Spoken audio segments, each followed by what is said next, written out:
60 سال قبل مسیح فدان بابل کے جنوب میں واقع ایک پرامن شہر۔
اے اشتار بزرگ، اس بچے کو شفا عطا کر، اس کی پریشان ماں کا دل شاد کر دے اور اس کی ماں کی پریشانی کو شادمانی میں بدل دے۔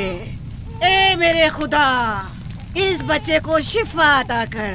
اس بچے کی ماں یہ عہد کرتی ہے کہ تیری بارگاہ تیرے حضور میں قیمتی نذرانے پیش کرے گی۔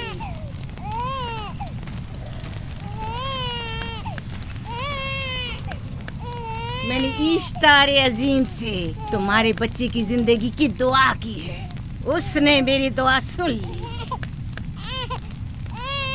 جاؤ اور اپنے بچے کی اس طرح تربیت کرو کہ وہ بڑا ہو کر اشتار کا پیروکار بنے۔ آپ کی اور اشتار عظیم کی بہت بہت مہربانی۔ اشتار مہربان پہ درود و سلام ہو، آپ کی بہت بہت مہربانی۔ میرا بچہ موت کے دہانے پر تھا، آپ نے اسے نئی زندگی بخشی۔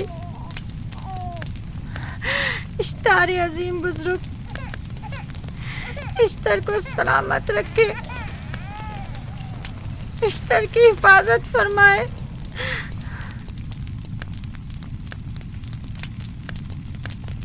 یقیناً یہ بچہ بھی ہمارے بچے کی طرح شفا یاب ہو جائے گا۔ ہاں، اشتار مہربان اور قدرت مند ہے، یقیناً اسے بھی شفا دے گا۔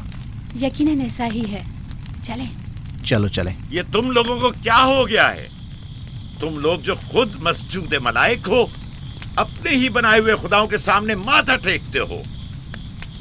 تمام کائنات انسان کی تابع ہے، پھر بھی تم ان بے جان پتھروں اور بتوں کے سامنے سر جھکاتے ہو۔ تم یہ سب باتیں اپنے تئیں کر رہے ہو اور بیکار میں ہمارے خداؤں کی توہین کر رہے ہو۔ میں خود سے یہ باتیں نہیں کہہ رہا ہوں، میں خدا کا نبی ہوں اور میری باتیں کلام الہی میں سے ہیں۔ یہ کتاب وہ آسمانی صحیفہ ہے جو میرے جد حضرت ابراہیم علیہ السلام پر نازل ہوا۔ میں ان کے دین کا پیروکار ہوں اور اس کتاب کی ترویج و تبلیغ پر مامور ہوں۔ میں خود سے کچھ نہیں کہہ رہا۔ اس آسمانی کتاب میں یہ بھی لکھا ہے کہ تم ہمارے خداؤں کی توہین کرو۔ میں توہین نہیں کر رہا، صرف سوال کر رہا ہوں۔ اگر جانتے ہو تو جواب دو، اگر نہیں جانتے تو قبول کرو۔ میں آپ سے پوچھتا ہوں، اشتار کی عبادت گاہ کے بت تمہارے خالق ہیں یا تمہاری مخلوق؟ تم لوگ اشتار کے حکم کے تابع ہو یا وہ تمہارے تابع ہے؟ اشتار تم پر حکم چلاتا ہے یا تم اس پر؟ اگر اشتار ایک کمزور اور ناتواں پتھر ہے تو پھر اس نے کس طرح ہمارے بیٹے کو شفا بخشی؟ صحیح کہہ رہا ہے، ہم نے بھی دیکھا ہے۔ ہاں یہ ٹھیک کہتا ہے۔ اشتار نے اس کے بیٹے کو شفا دی، میں نے دیکھا ہے۔ وہ حکیم و دانا جس نے تمہاری آوزاری سنی، اسی نے تمہارے بچے کو شفا بخشی، نہ کہ اشتار نے۔